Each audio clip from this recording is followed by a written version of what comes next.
எங்க அம்மா கோச்சுக்கிட்டாங்களா? எங்க அம்மா கோச்சுக்கிட்டு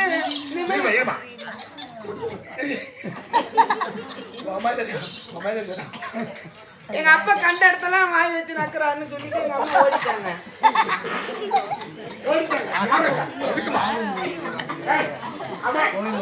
எங்க அம்மா கெட்டு விட்டு பொட்டிக்கிறனோட ஓடுனாங்களா? ஆமா, ஓடுன உடனே எங்க அப்பா மனம் ஒடிச்சல் ஆயிட்டாரு. ஒரு குழந்தை பிள்ளை விட்டுட்டு அவன் இன்னொரு ஓடிக்கிட்டா அப்புறம் பிள்ளை விட்டு நாம எங்க போக முடியும் அப்படின்று எங்க அப்பா அதை இன்னும் ஆசையை வளர்த்தினாரு. ஆமா, நான் தான் வளர்த்துட்டு வந்தேன்.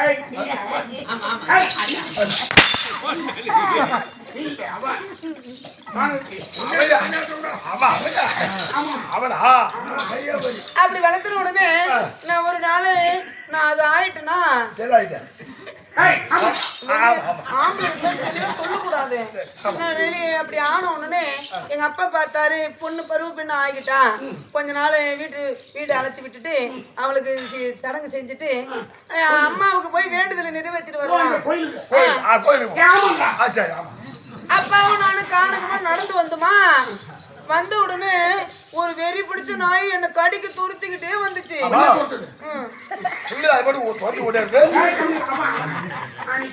எங்க அப்பா கோவம் வந்துருச்சு. கையில ஆயுதம் எதுவும் எடுத்துட்டு வரலையா, எல்லாம் பூஜை பூஜை சாமான தான் எடுத்துட்டு வந்தோமா. எங்க அப்பா கோவம் வந்த உடனே எங்க அப்பா வாயை பத்தி உங்களுக்கு தெரியாது. அதனால இந்த சாதாரண சின்ன வாய் வச்சிருக்கிற நாயை கடிக்க வருது. நம்ம அம்மா பேர் வாய் கேளுங்களா, நாங்க ஏன் இருக்கணும் அப்படின்னு நாயும் எங்க அப்பாவும் மாத்தி மாத்தி கடிச்சுக்கிட்டாங்க.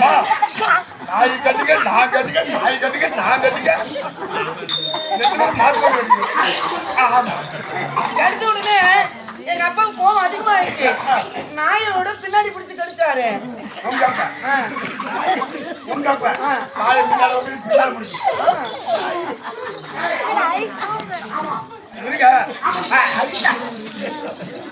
கடிச்ச உடனே எங்க அப்பா நாய் வந்து கோவம் அதிகமாயிடுச்சு. எங்க அப்பா முன்னாடி பிடிச்சு கடிச்சிருச்சு.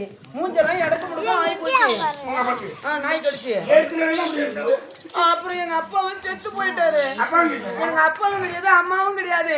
நான் யாரு? நான் வாரு கண்ணி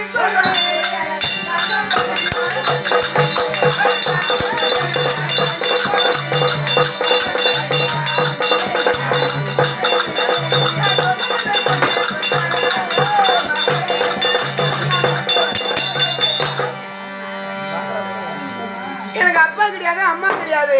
என் பெயர் நித்தியவள்ளி. இந்த கானகத்துக்கு வந்தனா திரும்ப என்னுடைய அரண்மனைக்கு போவதற்கு வழி தெரியல.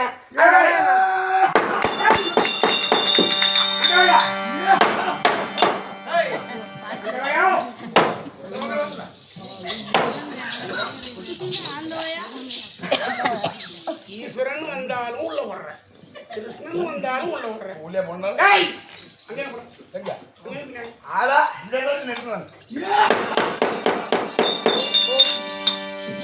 என்னடா ஒரு சத்தம்?